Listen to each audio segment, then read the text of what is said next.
Raconter la vie de Johnny Hallyday, celle d'un homme qui rate sa fusée avant qu'elle n'explose, les réalisateurs du jour rivalisent d'imagination pour créer leur court-métrage. À partir d'aujourd'hui, tous les premiers mardis du mois, des ateliers créatifs d'éducation à l'image seront proposés à des personnes en difficulté par les associations Récit et Tôt ou Tard. Ce jour-là, c'est réalisation d'un petit court-métrage grâce à une table de mash-up. On a choisi 4 images en gros, ça devait se coller entre elles pour raconter une histoire. La première étape c'est de mettre les images entre elles. La deuxième c'est d'incorporer des sons et des sons préenregistrés et puis ensuite après des sons qu'on fait soi-même. On est en train de faire un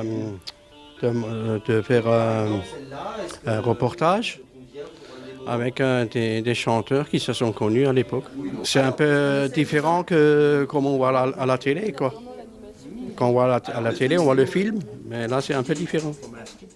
Par petits groupes, ils cherchent les meilleures images, celles qui auront un sens et leur permettront de raconter leur histoire.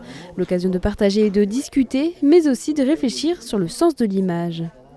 Le but de l'atelier, c'est d'appréhender le montage de façon ludique grâce à ce qu'on appelle une table mash-up qui en fait permet, grâce à des cartes qui sont labellisées avec des QR codes reconnus par une caméra, de poser des vignettes et de se délester de l'ordinateur et d'un logiciel professionnel pour faire du montage. Et à ça, on ajoute des cartes de son, des bruitages et puis une voix off avec un micro pour que des néophytes puissent réaliser un court-métrage. L'idée, c'est qu'on puisse s'emparer d'un outil qui normalement est compliqué et de réfléchir sur le sens des images, la polysémie des images, comment raconter une histoire, qu'est-ce que les images peuvent véhiculer. Le fait de conduire ces ateliers peut amener des jeunes ou même des adultes à prendre du recul sur les produits audiovisuels qui sont amenés à voir au quotidien. L'idée, c'est aussi de mélanger des publics différents, certains en situation de handicap visuel, d'autres en situation de fragilité sociale, pour qu'ils puissent passer outre leurs différences et construire ensemble quelque chose de positif.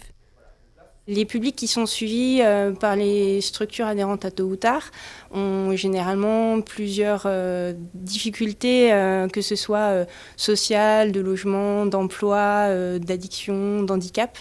Et l'idée, c'est de faire de la culture un levier de réinsertion pour ces personnes, de lutter contre l'isolement et de leur apporter à la fois un mieux-être et une première marche pour leur réinsertion dans l'idée d'un vivre ensemble. Le mois prochain, les participants pourront analyser et critiquer des images avec un jeu de cartes grâce à l'atelier Les mots du clic.